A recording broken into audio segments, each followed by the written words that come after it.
Good morning and welcome to BYU's 5th annual World Interfaith Harmony Week lecture. I'm Grant Underwood, Richard L. Evans Chair of Religious Understanding, and it is my pleasure to extend a warm welcome on this chilly morning to both our auditorium and our virtual audience. I'm especially grateful to the university, to the College of Religious Education, and to BYU Interfaith Student Association, who have been longtime supporters and invaluable assistants in putting on this lecture series. I also wish to express appreciation to the Richard L. Evans family, whose generosity has made this lecture series possible over the years. Let me share with you how our morning will flow. Momentarily, we'll have an opening prayer from Kim Hansen, a junior English major from Washington State. Following the opening prayer, Dr. Laura Bridgewater, Associate Academic Vice President, will extend an official greeting from the university. After Dr. Bridgewater, Dr. Michaela Steiner, Professor of English, will introduce our distinguished speaker. And following Dr. Steiner's introduction, we'll be pleased to hear the acclaimed Dr. Marilyn Robinson speak to the topic, the harmony of religions. Following Dr. Robinson's lecture, we'll pause for a few minutes, a transition period to allow students who need to go to their next class to do so, after which we'll launch a Q&A period that both our auditorium and our virtual audience will be able to participate in. So without further ado, Kim.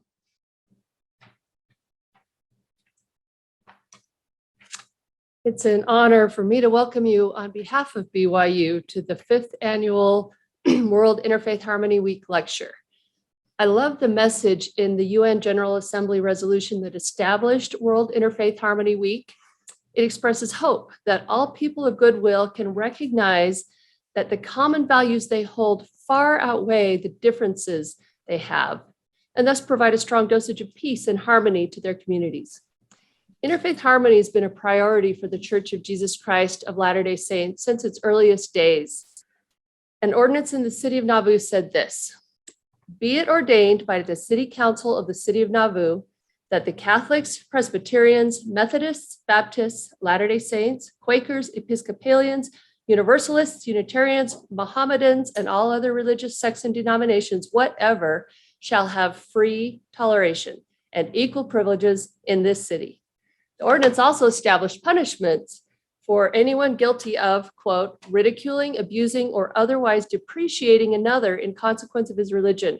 And that punishment was a fine of up to $500 and or up to 6 months in jail. So it was serious. Our 11th article of faith also supports this. It says, "We claim the privilege of worshiping Almighty God according to the dictates of our own conscience and allow all people the same privilege. Let them worship how, where, or what they may." In addition to promoting peace and harmony in our communities, I see a couple of other excellent reasons to focus on interfaith harmony.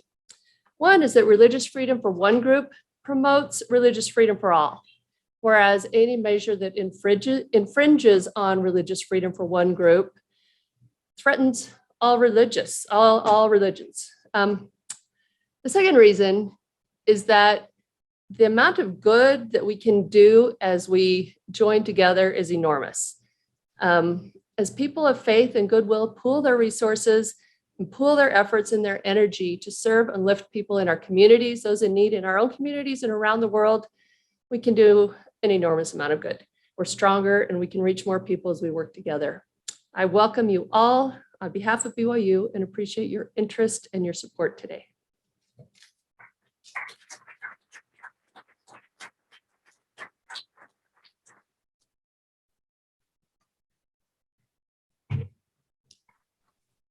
It is my great pleasure to introduce Dr. Marilyn Robinson this morning. Dr. Robinson is the highly decorated author of 5 acclaimed novels, 6 works of nonfiction, and numerous articles, essays, and reviews that have been published in such venues as Harper's, the Paris Review, and the New York Review of Books. Her first novel, Housekeeping, won the PEN/Hemingway Award and was a finalist for the Pulitzer Prize. Then she won the Pulitzer Prize for her second novel, Gilead. Her third novel, Home, was a National Book Award finalist and won the Orange Prize for Fiction. And her fourth novel, Lila, won the National Book Critics Circle Award. However, when asked by interviewers what she feels her most important work has been, Dr. Robinson often points to an early work of nonfiction, Mother Country, Britain, the Welfare State, and Nuclear Pollution. Dr. Robinson has been nominated several times for the Man Booker International Prize and received a National Humanities Medal in 2012. She was the recipient of a Library of Congress Prize for American Fiction in 2016, and her most recent novel, Jack, was published in 2020.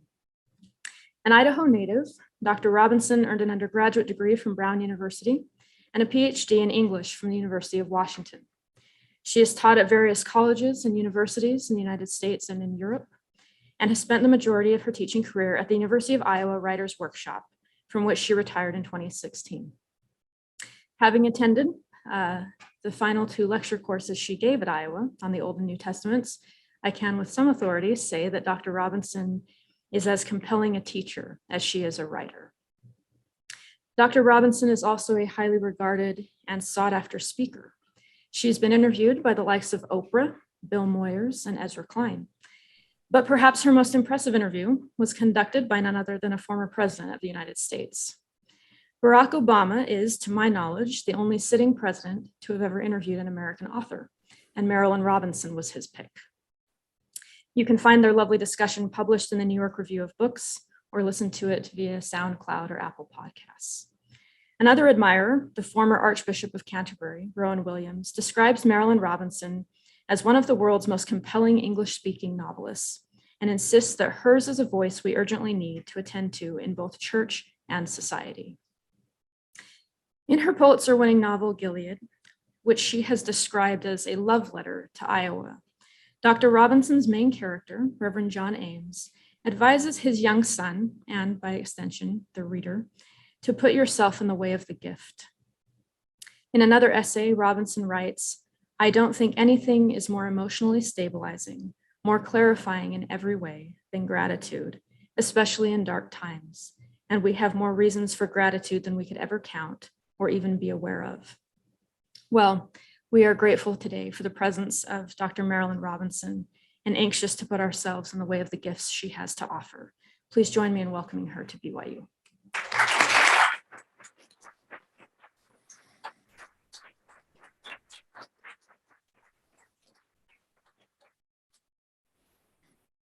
Thank you. Thank you very much. That's very kind. I've often come to BYU, and several times. I've always enjoyed it so much and appreciated so much the kindness and thoughtfulness and, frankly, the interestingness of the people that I've met there. I'm sorry that I can't be there now. I always feel a little strange reading a paper on Zoom. I don't know why. So eye contact is kind of out of the picture, I'm afraid, but nevertheless. The English Puritan, John Flavel, was read so widely in America from the mid-17th century until the end of the 19th century that no interpretation of earlier American culture and religion could be at all sufficient that did not take account of his writing and its influence. I say this ruefully, since I only happened upon his name a couple of years ago in a treatise of Jonathan Edwards. I mention this here because my subject in this lecture is, among other things, what is lost out of history for reasons and by means I do not understand. Much that is lost or occluded is very good thought that could help us now to a vastly more open and generous embrace of humanity than we seem able to muster out of our own narrow resources. I've read a little way into Flavel's work. He mentions somewhere the idea that a soul will be judged twice, once after physical death, and again when the final effect of every word uttered in life will have been realized. This thought comes to my mind often. I am a purveyor of words, therefore unusually liable to be sending a cascade of error or malice down on coming generations. We feel almost overwhelmed by the crude burdens we have inherited and will pass on, knowingly or not, to other generations. So we are well aware, having lived with the fact that slurs and prejudices and resentments outlive by ages any occasion of their utterance. We are continually creating and reinforcing common speech, the vernacular, language that would rarely single out any speaker as offensive as long as what is said is only what everyone says or presumably thinks. So the avalanche gains mass.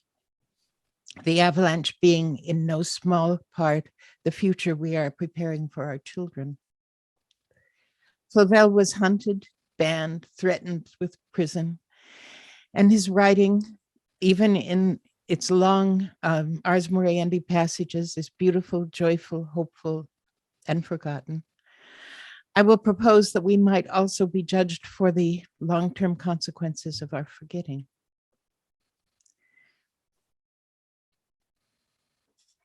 We need voices that can remind us that religions have one great article of faith in common, that there is such a thing as the sacred, and that it is the source and essence of reality. Where this is granted, differences should surely seem manageable. On such grounds, religions contain prohibitions against enmity and small-mindedness, and their adherents,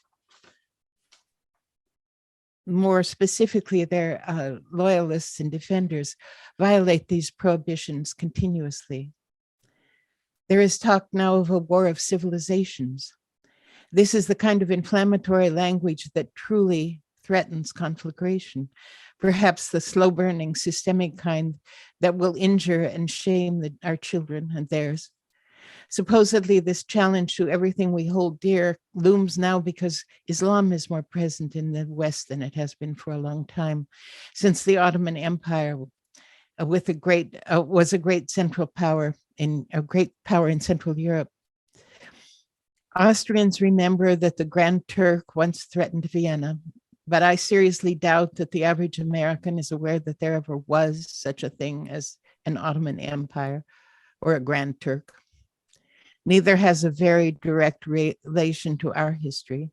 If some vestigial anxiety lives on in the European soul, that continent is famous for its abiding memory of old animosities.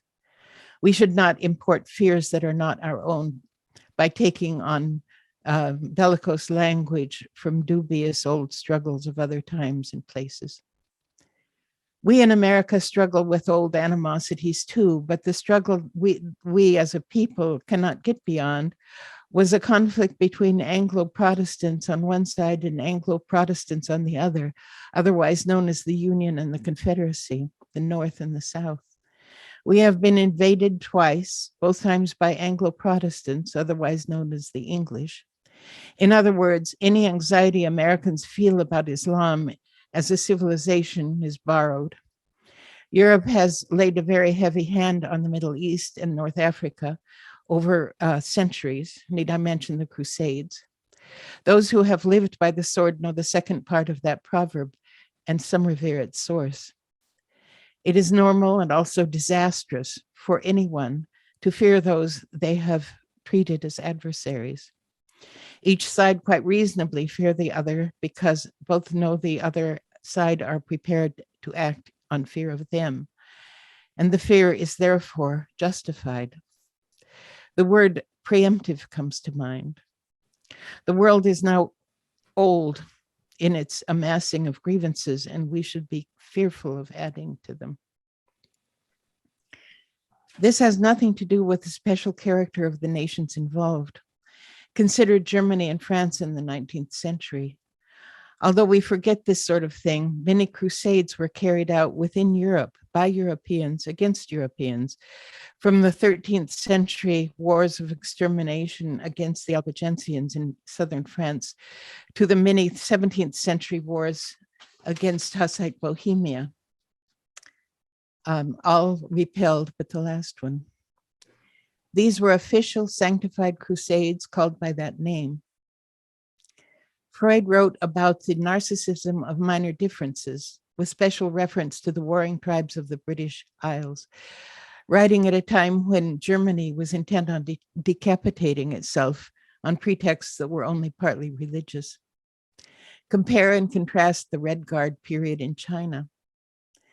The one religious war of special relevance to American history and prehistory is the 17th century English Civil War, a lengthy and bloody conflict between Anglo-Protestants, otherwise known as Anglicans, and Anglo-Protestants, otherwise known as Congregationalists, Presbyterians, Baptists. The street corner churches whose incendiary days are all forgotten. Few know that two great battles fought in England in the 17th century pitted Presbyterians against Congregationalists. My point is simply that the lessons of history are as obscure and ironic as the darkest utterance of any oracle. People speak gravely and knowingly about conflicts of civilization as if they were inevitable and uniquely alarming. In fact, conflict of the worst kind can be purely fratricidal from the point of view of any rational observer, though in the thick of the fray, minor differences can become intolerable offenses. Or in the heat of the fray, the dividing line can be simply the fact that there are some people you are expected to harm and who are expected to harm you. As things, all things considered, it is amazing that we've gotten along pretty well with Canada. For our American purposes, the presence of Muslims here presents issues no different from those presented by Catholics in earlier generations or Baptists and Quakers in still earlier generations. The turbulence that comes with the arrival of new populations and movements anywhere has been relatively moderate here. This is not the case because everyone involved has been Christian. As I have said, the interdenominational struggles among Christians here, have been remarkably ferocious. I understand that there is a similar history in Islam between Shiites and Sunnis. Religion is so characteristic of human societies and so essentially indefinable that its influence in any given case is impossible to determine. We might all have done worse if many of us had not felt the constraints of religion. I began this conversation broaching the thought that we may be culpable, cosmically speaking, for the consequences of our words, which might outlive us by centuries, especially if they reinforce tales of well poisoning, plague spreading, child trafficking, and so on. The old wives' tales that put certain groups beyond respect, beyond even justice or compassion, and forever beyond exculpation. In that phrase, old wives' tales, I have repeated a misogynistic trope. It would be shameless opportunism on my part to say I've illustrated my own point. Better to apologize to all old wives, an undervalued group who may be relatively guiltless of perpetuating the cruelties associated with these slanders, which live on and on as commonplaces, becoming highly virulent at intervals. In any case, what we glean from our collective life and what we sow in our turn is a matter of the first importance. I have suggested that cosmic justice might be very sensitive also to the question of what we forget. There is laudable forgetting. For example, the European origin part of our population includes both sides of the bitterest conflicts in history. Ethnically speaking, any state in the American Midwest could reenact the 30 Years' War. We see these states as homogeneous. in the small towns and countryside, which are a synecdoche for the various and populous region. German Lutherans are cheek and jowl with German Catholics. No one is terrified of the Swedes. The Dutch are about their own business, and so are the Bohemians. This forgetfulness is an achievement with two important reservations. The first is that we subsume them all under the great category white and take them to demonstrate the harmonious character of homogeneous populations, especially if they are white. The second is that, oddly enough, we take the homogeneity to mean that they are bland and a little dull without ethnicity, American in a negative sense of the word. If there is a grave fracture in white America, it is more likely to divide Tucker Carlsonists on one side and Rachel Maddow'ists on the other, the middle of the country from the coasts, than it is to have its roots in national or religious conflicts. Differences matter only when they differentiate, when they reinforce group identification. Hostile groups often form under the manipulative influence of people who see advantage in conflict. Granting that forgetting can be a very good thing, it can also be a true impoverishment. Nostalgia is not memory, nor is the prosecution of the past history. I will deal with the second of these because it is especially prevalent in this country at this time. The way our history is taught and discussed, it is as if starkest honesty required us to deny that there are figures in our past who were as good as we are, better perhaps, because they dealt with evils that were in many cases more deeply entrenched in custom and law than those we face now. If we have a pernicious economic system, during the first centuries of our existence, global trade and industry were based on that dreadful traffic in human souls, the slave trade. Most African captives were carried to Brazil and the Caribbean. Cane sugar was the product most in demand until a machine was invented to remove the seeds from cotton bolls. Then American cotton began to flow to the great centers of textile manufacture, Manchester in England, Lyon in France. Liverpool, England became very rich as the center of the African trade in human beings, the Atlantic trade in human beings. The enormous warehouses where they were kept still stand along the shore there, some undergoing a kind of lace curtain gentrification as apartment buildings. The collapse of old grandeur in that city is a monument to the fantastic wealth the trade generated and the utter dependency of much of old world wealth on its continuation.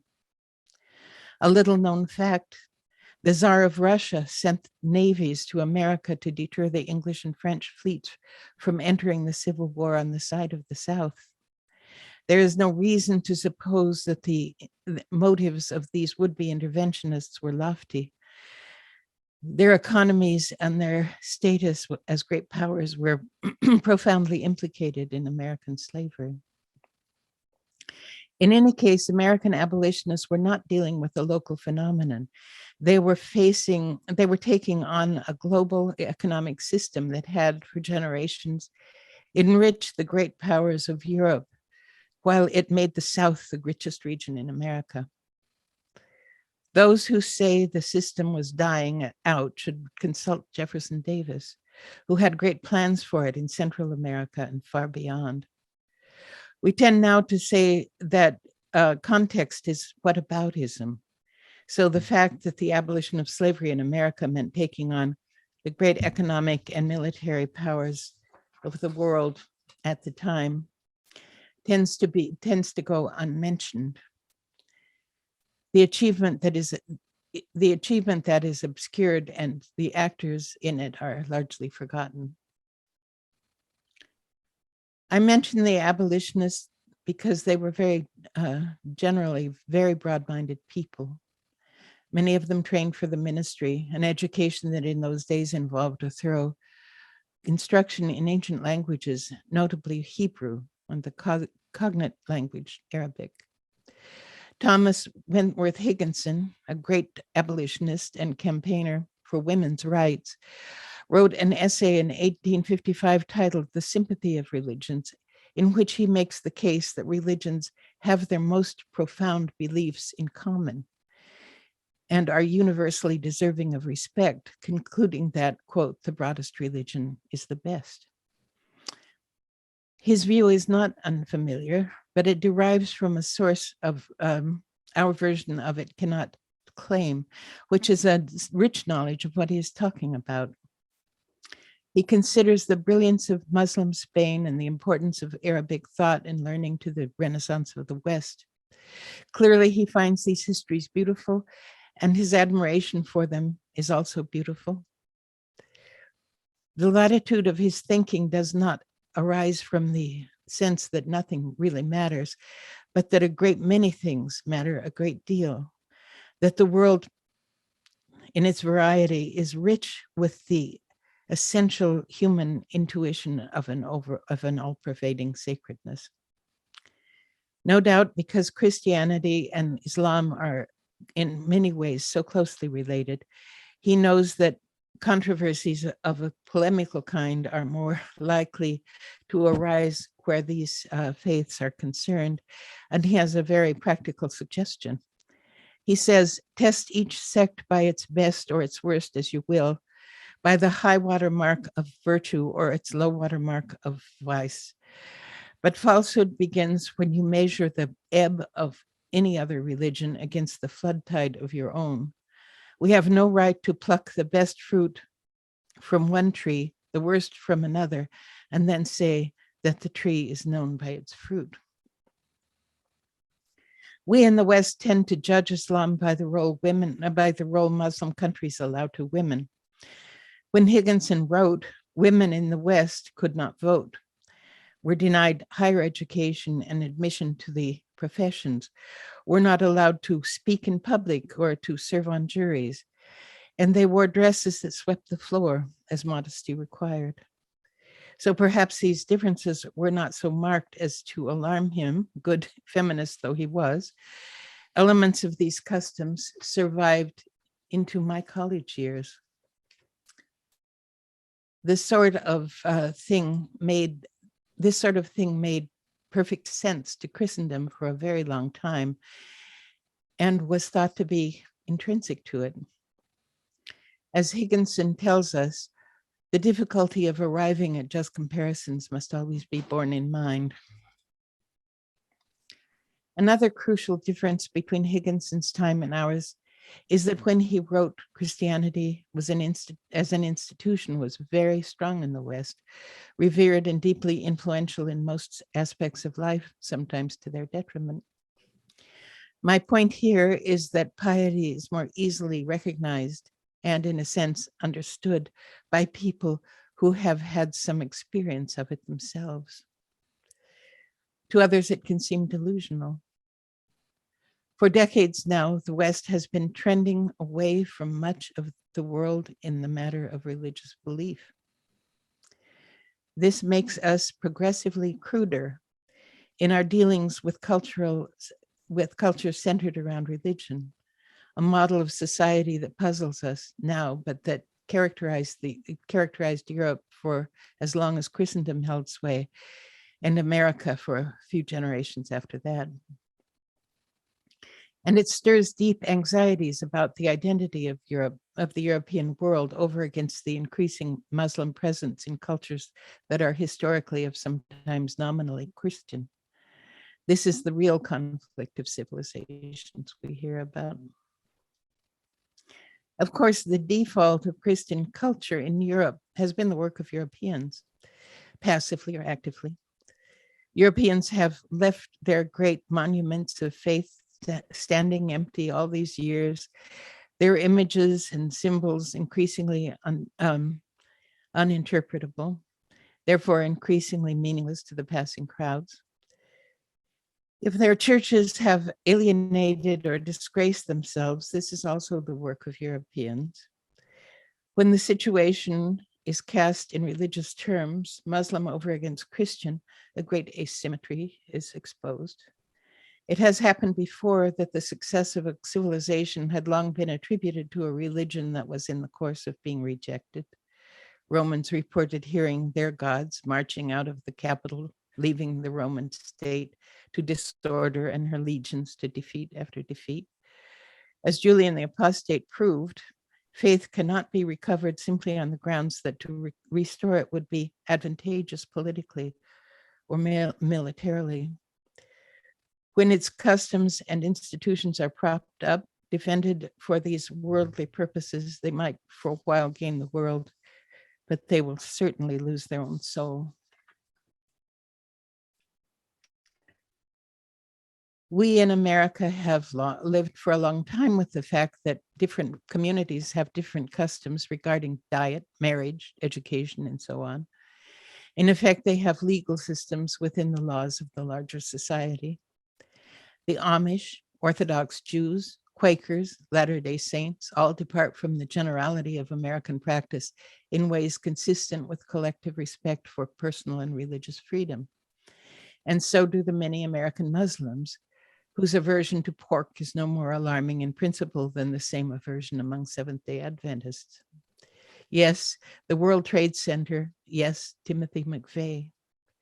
And yes, the staggering nihilism of those who will spray a crowd with bullets because they have weapons of war and need no more appropriate target for them than the unsuspecting and the undefended. Every group can tell stories of hostility toward them, even discrimination, which seem absurd in retrospect. This we should find reassuring. The turbulence will pass unless we allow ourselves to be caught up in that nonsense about a clash of civilizations. There are people who are belligerently intent on inflaming anything flammable, as religion and its like tend to be.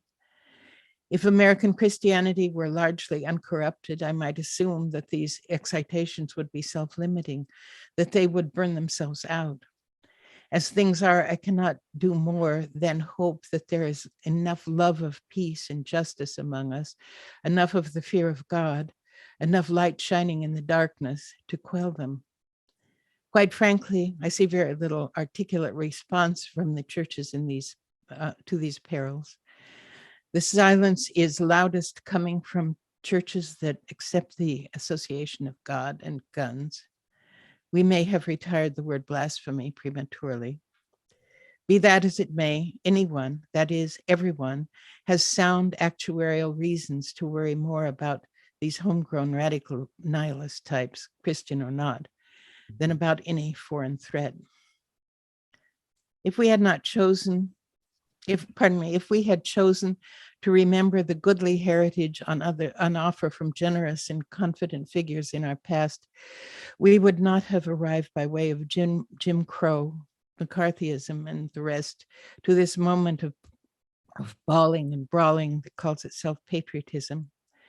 There are those who feel that acknowledging virtue or wisdom in our past is an evasion of the dark truth that is the heart of it.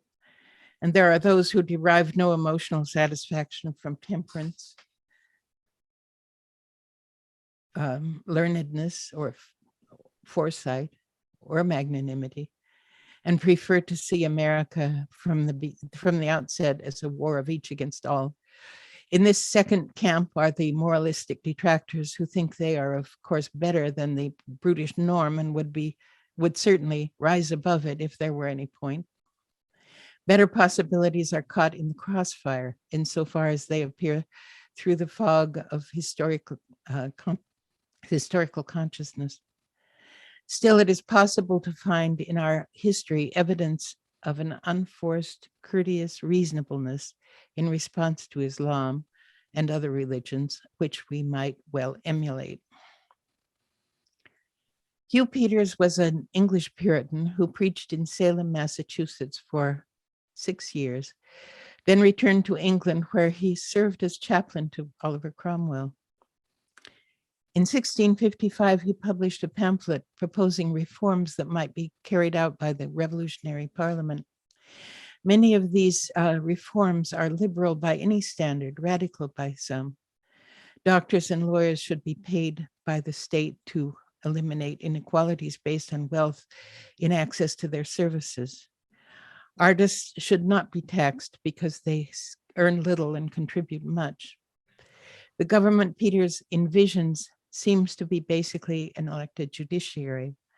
Since this will be the model of government at every level, there will be a need to find numerous men worthy of filling the offices of judge. Peters says, above all laws, whatever can be thought of, no way so good to attain good and speedy justice as to put into all places of judicature men that fear God and are lovers of justice, because in their promises and performances, precise in their promises and performances, for there are godly men, by a phrase that meant Puritans, and not very just or wise. And on the other side, there are Turks and infidels, very just men, and abhor bribes or to break their words. This Anglo-American Puritan foresees a place in government for Turks and infidels on the basis of their personal character. No qualms over Sharia law. Though at this time, the Ottoman Empire was a great power with influence in Europe and a military threat. Peters exemplifies the same justice he is ready to acknowledge in people far outside his sect or faction. He supports this passage, as he does many others, with biblical chapter and verse. His faith allows him this equanimity. While Peters was in New England, he took part in the founding of Harvard College and the writing of a code of law that remains the basis for the Constitution of Massachusetts and that substantially anticipates the American Bill of Rights. So, of course, few have even heard of him. For his role in Cromwell's government, he was publicly tortured to death, a thing utterly forbidden in every code of law Peters had any hand in writing. My argument is proceeding more or less anecdotally because I have not gone looking for evidence that there are figures whose lives and thoughts should be part of our heritage, available to us in our dealing with contemporary questions. That these voices and lives emerge on their own, unsought, has transformed my understanding of history and historiography. Two things I have learned. First, to use primary documents insofar as possible. At the moment, they are more accessible by far than they have ever been before. Second, try to read them without presuppositions. Forget what your most brilliant professor told you to expect. Received wisdom, received opinion, sometimes called the state of the question, has an authority it rarely or never deserves. My choice of anecdotes reflects my interest in English language, literature, and history, and is arbitrary in that sense. I am confident that anyone who has made a thorough study of history and literature in any language will have experienced the kind of creative disillusionment I am recommending here. The last of my instances of reasonableness and humanity in the matter of religion comes from the deep past, the 14th century. I will quote from Piers the Plowman, a long poem or set of poems written by a man named William Langland, a minor cleric, itinerant, not a priest, but a married man with a child. Very few would read his book now, except graduate students or of literature who might find it on a required reading list. The information I was given about it was the kind that enabled me to read it without reading it, to pass my eyes over every word and find the whole thing entirely opaque. It was Wycliffeite or Lollard, radical, heretical, dark, so said the scholars. It is surprising how effectively dismissive an association with heresy can be in an age that has no notion at all of orthodoxy. John Wycliffe, an Oxford professor, made or encouraged the first translation of the whole Bible into English, Middle English, of course, but his Bible is quite readable. Wycliffe was revered all over Europe as a philosopher and theologian. His books were burned everywhere, and still they proliferated. After 1400, his followers were burned as well, and they persevered. Much of what Wycliffe wrote has never been translated from the original Latin, despite the great influence in his period. Some of the English works are available in modernized editions. They contain the searing criticisms of the church that was usual in the 14th century.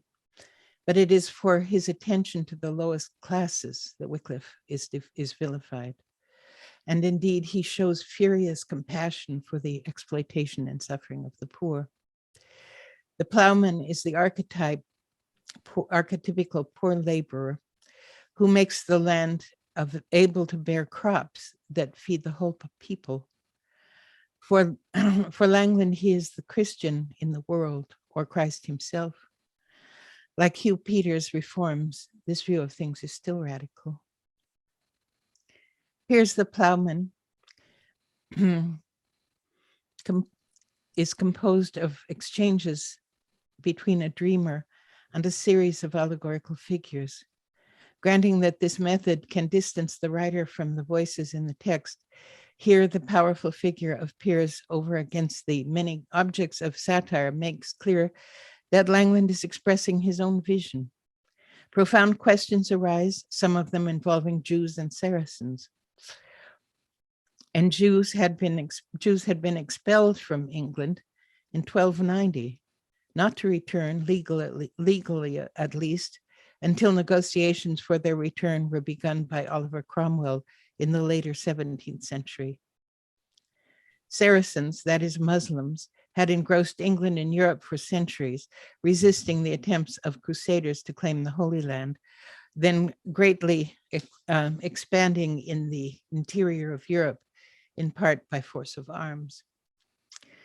All this might exemplify the dreaded clash of civilizations if it were not true that the growing existential threat to Christian England, when Langland wrote, was Christian France, and vice versa.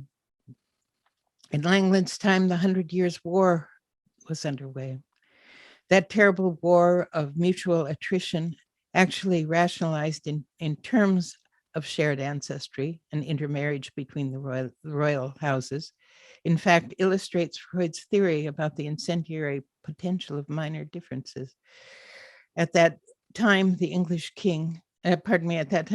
ruling class spoke French, and legal documents were written in that language. Langland's view of both Jews and Muslims is temperate and seemingly well informed, certainly by the standards of attitudes that are usual toward rejected aliens or perpetual adversaries. He does not deal in the polemic often brought to bear in reference to these groups, then and now. Langland's own identification with the religious movement called Lollardy, officially despised and condemned at the time, might have given him a nuanced perspective on the excitations aroused in support of authority or war. In a crusader army, there would have been 100 or 200 infantrymen for every knight, plain working men taken off to kill and also to be killed. And the encounter with Jews and Muslims might sometimes have been simply decent and curious. Shakespeare's treatment of Othello and Shylock could have been made complex by his listening to soldiers or sailors in a tavern telling old stories about heat, starvation, and dysentery, as well as profound demonstrations of faith and unexpected kindnesses. It is surprising how much attention is given to by historians to what authoritative voices said, and how little thought is given to what people in general must have known. History did not happen without them. Langland writes, in the Corpus Christi hymn are the words, sola fide sufficit. Faith alone is sufficient to save the ignorant. And that being so, many Jews and Saracens may be saved, perhaps before we are. What a pity then that our teachers set such bad examples, and so the lay folk go on offending God. For the Saracens have something resembling our faith. They believe in and love one Almighty God, just as we do, end of quote. He says, Saracens were, quote, led astray by a reprobate Christian priest, Mohammed. This becomes by analogy a criticism of the priests of England. So if he does disparage Islam a little, he does so by comparison with an ideal Christianity and in the course of disparaging Christianity as it is institutionalized and practiced. In an earlier chapter, an interlocutor called Imagination tells the dreamer that Christians must hope for the salvation of Aristotle, Socrates, and Solomon, since God gave them the wisdom, quote, to write books that help us toward salvation. For without their writings, scholars of today would still be in ignorance, end of quote. But all the clergy of the church, replies the dreamer, say in their sermons that neither Saracens nor Jews nor any other creatures in the likeness of Christ can be saved without baptism. I deny it, said Imagination, frowning. For the scripture says, the just man shall scarcely be saved on the day of judgment. Therefore, he shall be saved. So an honest man that lives by the law that he knows, believing that there is none better, for if he knew a better, he would accept it. A man who has never treated anyone unjustly and who dies in the same spirit, surely the God of truth would not reject such honesty as this. And whether it shall be so or not, the faith of such a man is very great. And from faith there springs the hope of reward. We are told that God will give eternal life to his own, and his own are the faithful and the true. This is to say, a Saracen is saved being a devout Saracen.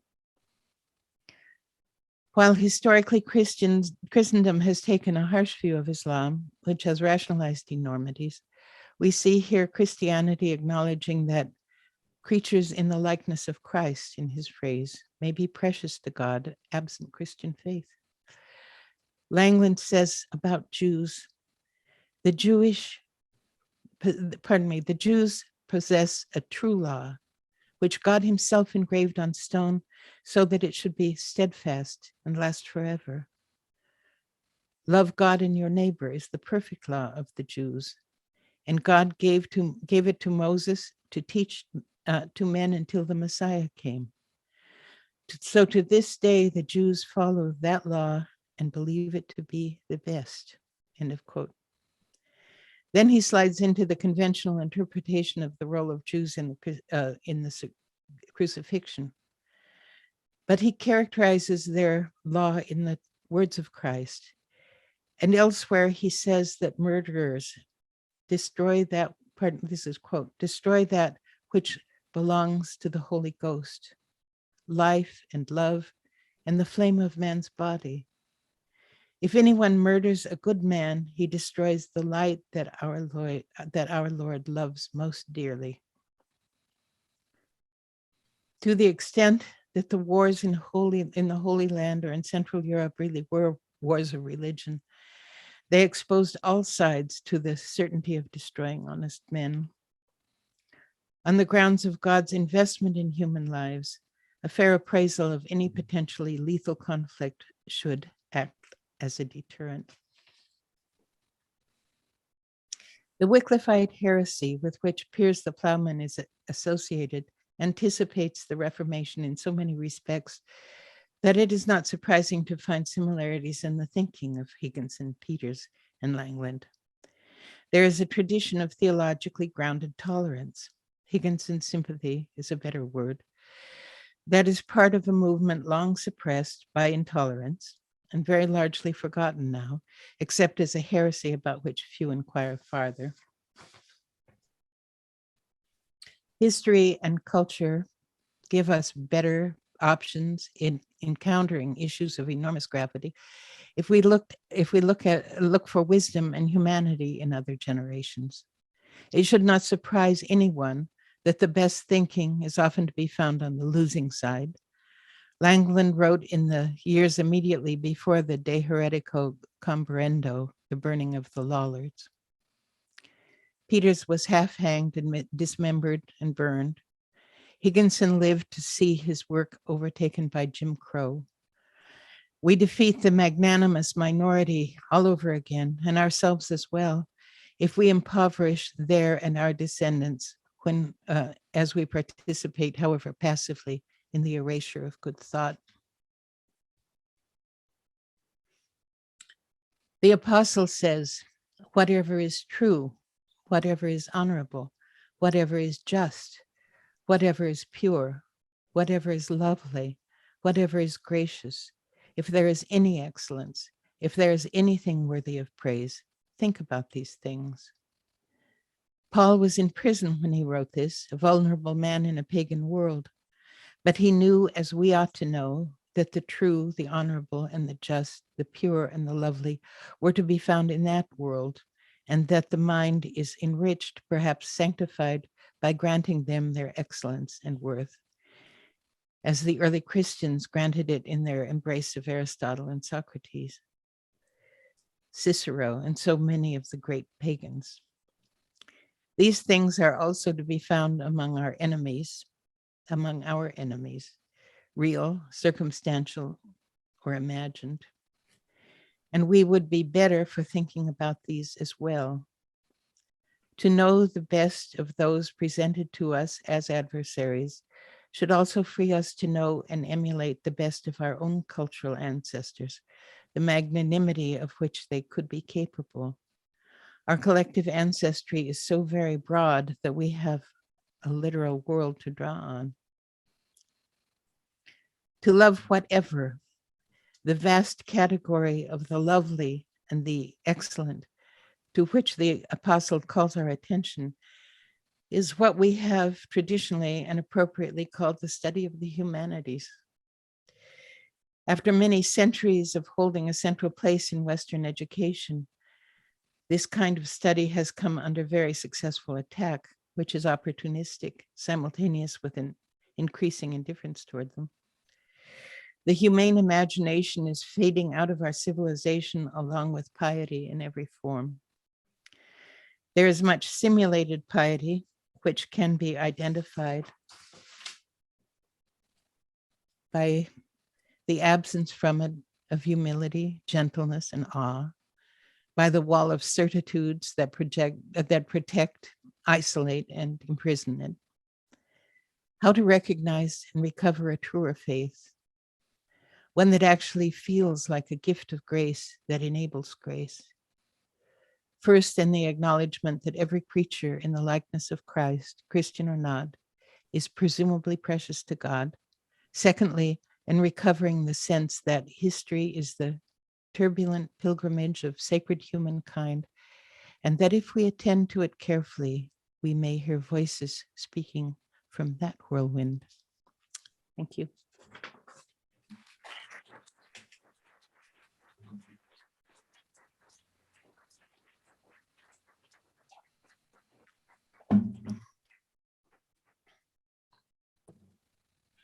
Thank you, Dr. Robinson, for the wisdom that has washed over us so abundantly in this past hour. Thank you for your spirit and for the wide-ranging global scope of the voices upon which you have drawn. We are most appreciative. We're going to take a 5-minute break now for those students who need to go to class, and then we will commence our Q&A session.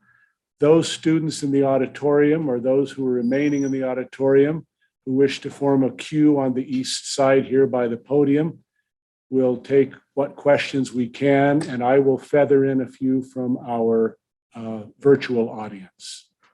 Thank you for joining us. Is this the microphone I'm supposed to be at? Okay. That's the one.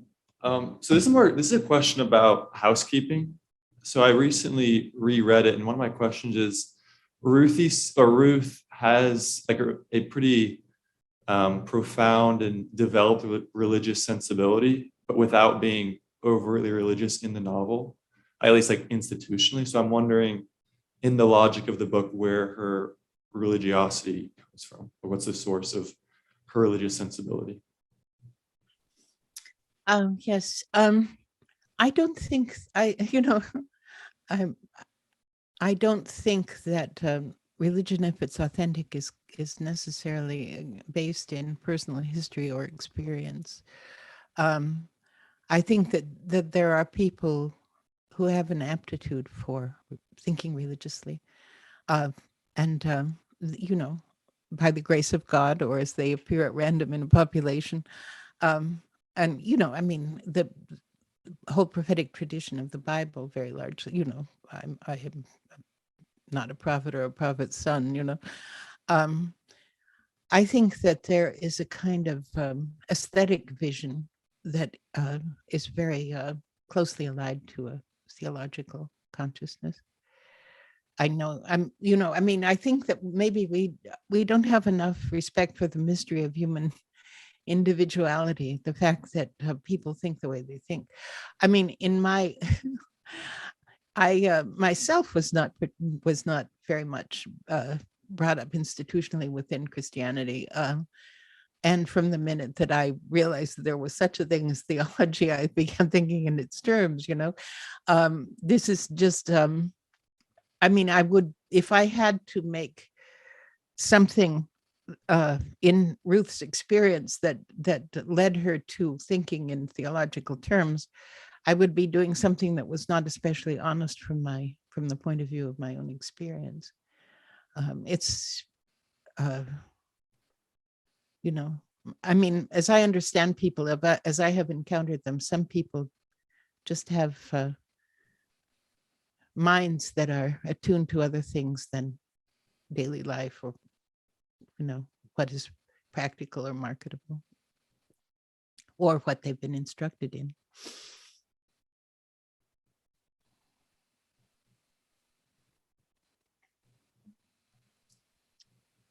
Dr. Robinson, thank you so much for your interest in BYU and for speaking today. My question, as I was thinking about how to formulate it, I remember a Slate piece written in 2009 or 2006 when Mitt Romney was contemplating running for president. Jacob Weisberg wrote an article, I think it was titled, "A Mormon President, No Way." And he said something like, it would be sexist not to vote for a woman for president because she's a woman, and it would be racist not to vote for a Black person because they're Black, but it would be totally legitimate not to vote for a Mormon because they're a Mormon. And something like, I think his reasoning was that anyone who could believe in such a recent and obvious fraud as Mormonism would lack the credibility and the qualifications to lead the country. And I think that this is one of the unique challenges that Latter-day Saints face. At least I've observed a sort of pained self-consciousness that's born of a lifetime of hearing that kind of criticism. And that makes it difficult to speak openly about faith in secular or public settings. And I wonder if you have any insights about how people of faith generally can overcome that kind of self-consciousness, and then how we as people of faith can avoid that same prejudice when we interact with people of other faiths or people of no faith at all.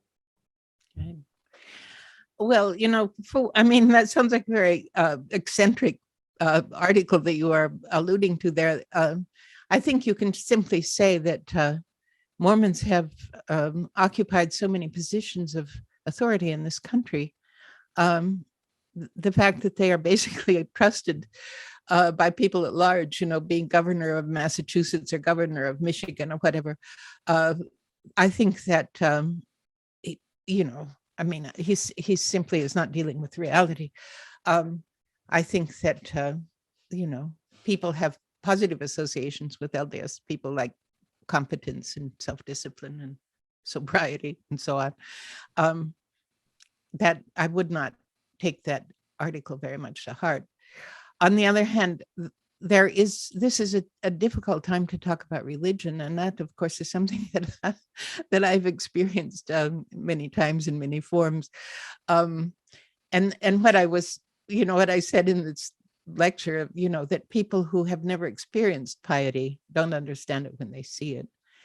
And there's a generational change in this country. I mean, not one generation, but several. There was pious assumptions were normative in the culture, things like, prohibitions against taking the name of the Lord in vain and things like that, prohibitions of actually against many things, not because they were legally prohibited, but because they offended people's religious sensibility. That's just sort of worn down over time, and people don't particularly have a religious sensibility in many cases. This is true. I think that one of the reasons for this is because people who are religious have allowed themselves to be kind of teased or embarrassed out of the conversation, As I was saying in response to the question about housekeeping, I think a lot of people are by intuition fundamentally religious. And the less exposure they have to religion as an element of the national conversation or whatever, or the more dubious the forms of religion that they see, the less they are, the less they have the language actually as an interior experience, the less they know about what piety would feel like, or prayer would feel like, or any of these things. It's a responsibility of religious people to be gracious, humane, and candid about the fact that they are religious people. I think one of the things that is a mistake is a lot of people think that if you're religious, you're trying to sort of entrap other people into your own sect or whatever. And that, of course, is to be avoided. But there are, many, many kinds of aesthetic and literary and so on expressions of faith that would be precious. And people are kept from saying what they feel by fear. And I think fear is never admirable. And it reinforces other people's idea that religion is ridiculous if you are yourself embarrassed to simply acknowledge what you think. Thank you. Hello, Dr. Robinson. Thank you for coming today. Big fan, so I'll try to keep it together. But I actually also read Housekeeping this past summer, and I'll say that I've never really experienced setting in a way that I have experienced while reading that book.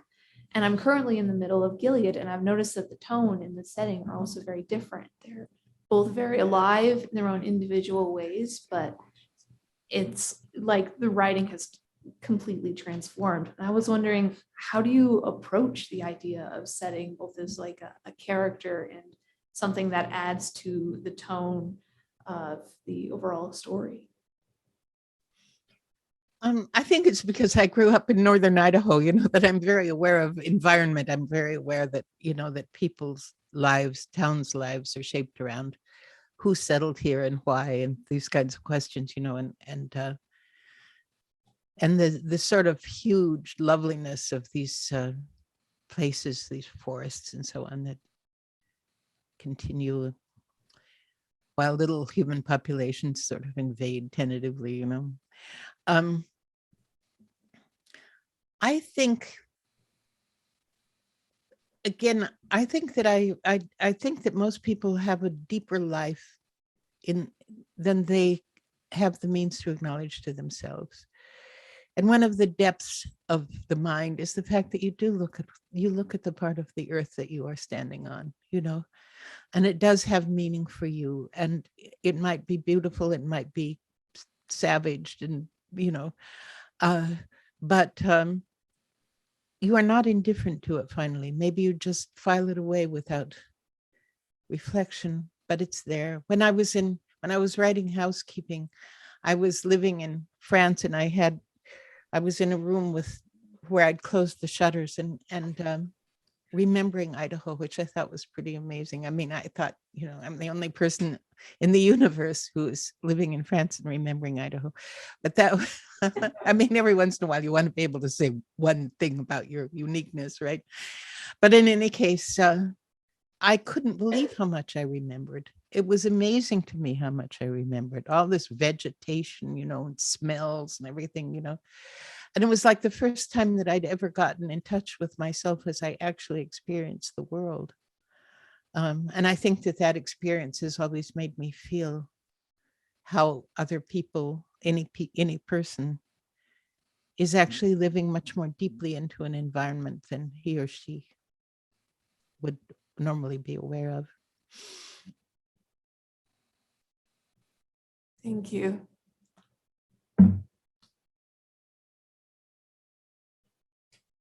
I have a question about your essay on Darwinism and the death of Adam. And in it, you critique the theory that people are perfected by the cruel struggle for survival. And I was wondering what your thoughts are on the religious parallel where people say their struggles and their trials perfect them and bring them closer to God. Well, there's a lot of scriptural confirmation of the idea that this does happen, that this is true. I think that people are so diverse and their lives are so different from one another that God deals with them where they are. You can have a very highly favored life in terms of material things and be corrupted by it. You can have a very deprived or even brutalizing life and rise, at least from God's perspective, rise above it. And God's perspective is, of course, what one would like to keep in mind. I think that we should do everything we can to avoid the things that pain and deprive other people. I think that the obligation of Christians to do that is unambiguous. At the same time that I think it's also true that when we see someone who seems to be struggling terribly, we can't assume that they are less beloved by God than people who are prospering. It's simply that God is addressing them in a different way, perhaps one that's finally more favorable to their souls than a life that would appear to be more advantageous to them. Thank you.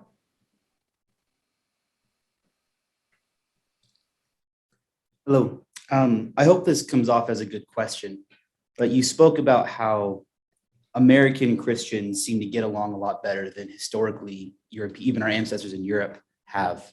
And I was hoping you could elaborate more on that. I'm thinking about how Southern baptism is usually associated with Black communities. And I had a thought that sometimes I feel a kinship towards maybe Muslims or Orthodox Christians or Catholics, faithful people in the fight against secularism that seems so prevalent, and the worship of the self that is in our society. And so I was hoping you could elaborate more on that, on what you think helps American Christians not fight as much as maybe we have in the past.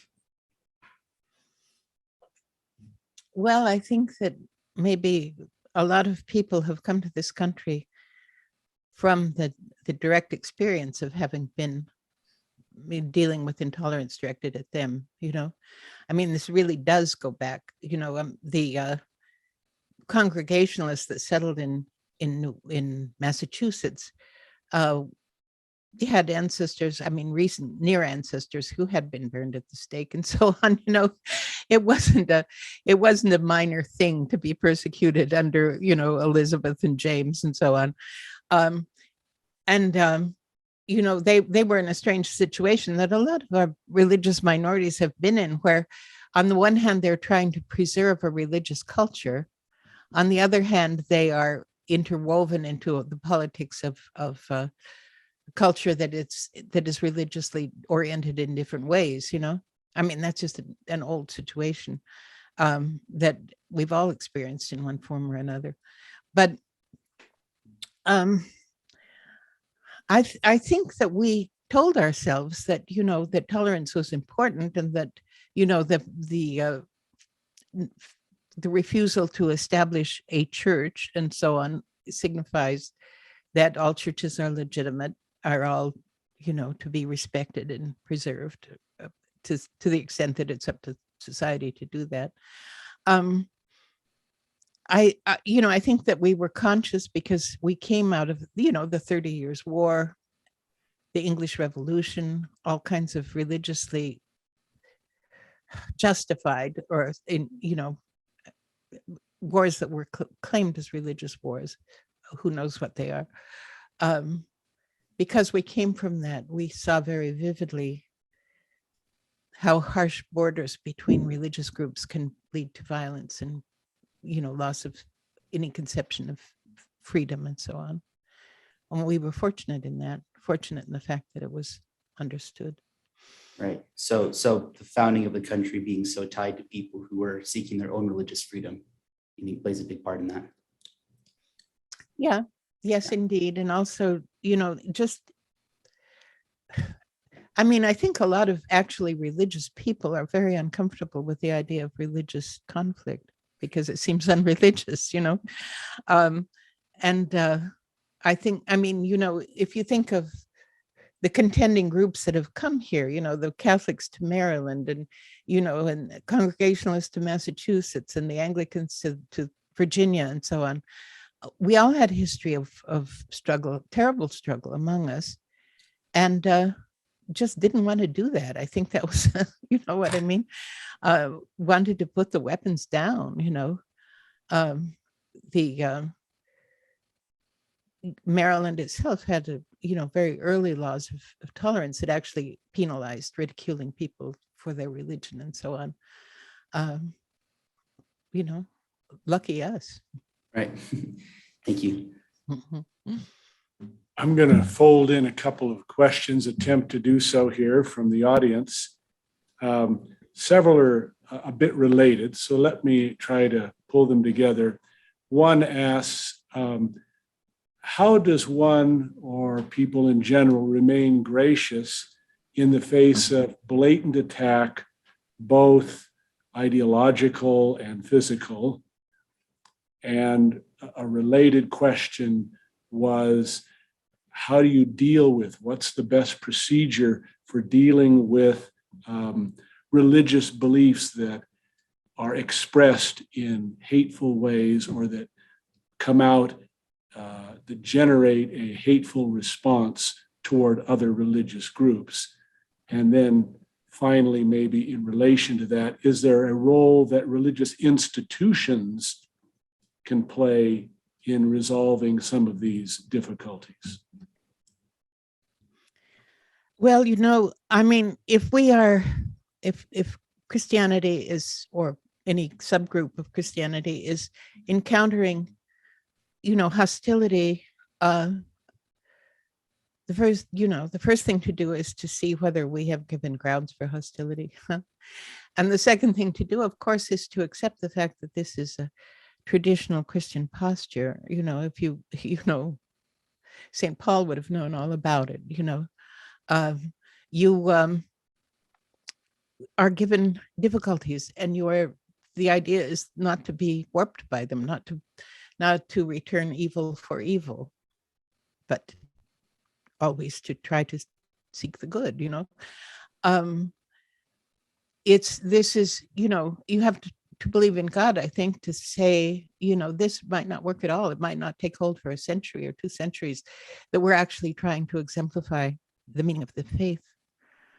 But a century or 2 centuries is nothing, and the grounding of religion in the models of graciousness is much more powerful and effective over time than any skirmish that is conducted at the level of crazy mutual hostility that human beings are so prone to. Another question. At points in your remarks, you sound Emersonian.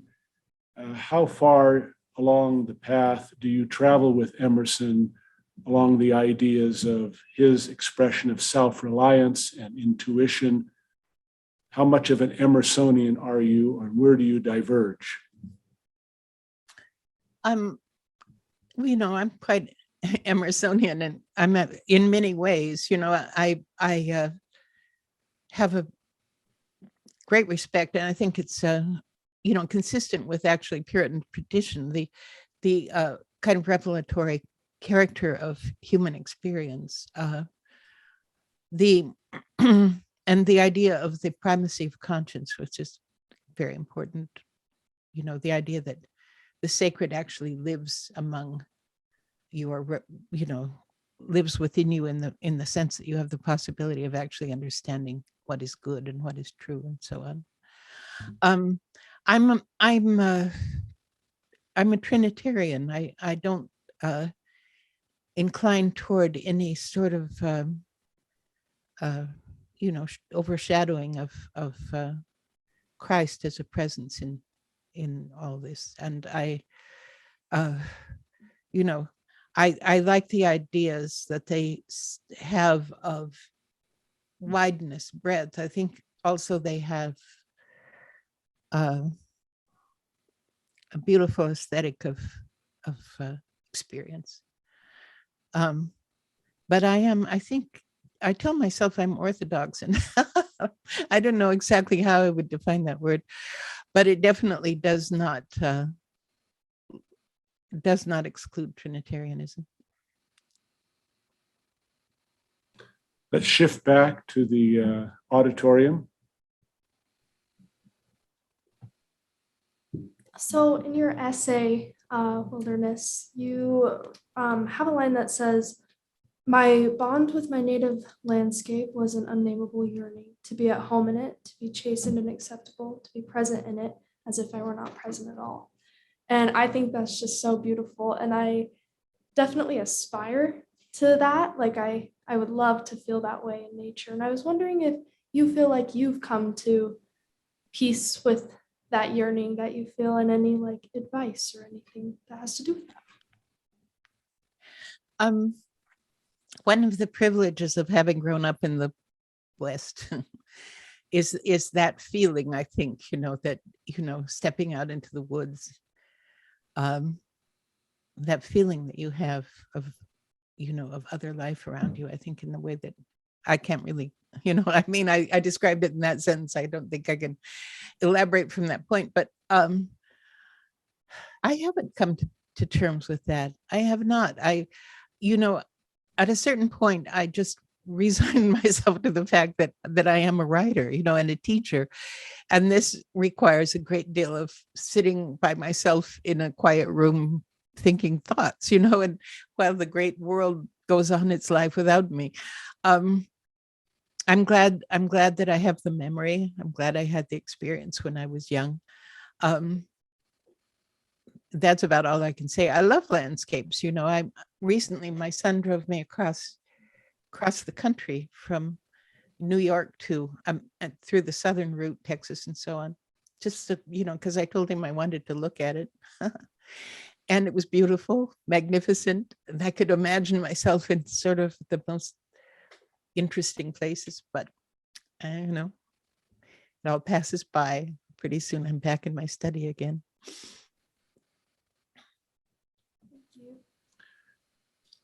I think we'll take one more question from the virtual audience. and that will bring us to a close here. I'm going to read this question. I'm sure people have asked you before, why write the same story from different perspectives in the Gilead series? And then that prompts this follow-up. What are your thoughts on how faith is a distinct individual experience while also a universal experience on a journey based on common truths? Interesting. You know, I actually always hoped that I would find when I was done with a novel that it was a big novel. Never happened. They always ended about 315 pages, I think. But nevertheless, the characters that are hardly mentioned sometimes are very vivid in your mind and feel very much like the narrative that you have in fact created, and that it's interesting to me to find out how real they are before I write about them, or write anything substantial about them. So, in a way, it's sort of the exploration of my own imagination, my own mind, I think, my sense of religion is very individualist. I do tend to think of, I always tell my classes, the human brain is the most complex object known to exist in the universe, and everybody has one. And the idea that we are favored in this way out of the universe, any human individual has that degree of incredible richness in the fact of its existence, I think that those, that the exploitation of this unbelievable gift is one of the main reasons that we are, come to the flesh. I think that, in a situation where God makes the rules, it's possible that you can be deeply individualist and deeply committed to a collective experience of religion. I think I am. I've belonged to the same church for 35 years or something. But anyway, I've gotten very much persuaded the longer I live that it's wrong to think there's one answer to most questions. And certainly when God is a factor in what is being considered, I think he's perfectly capable, as Emerson would say, of contradicting himself, not contradicting, but actually amplifying experience by having two apparently opposite things true at the same time. So I consider religion to be both highly individualist and also located in the church. Dr. Robinson, thank you so very, very much. I am sure I speak for all of our auditorium and virtual audiences in expressing that. You may see a smaller number here in the Q&A, but I want you to know that there's well over 100 attendees by way of the virtual audience that stayed throughout your Q&A, and there were 3 times that many that were listening to that wonderful lecture. So thank you for sharing not only the insight and wisdom, but just the richness of your own personal soul with us. It's just everything we were hoping for, and we have been greatly appreciative of your time. So with that, I think we will conclude. Let's at least echo one final round of applause for our distinguished guest.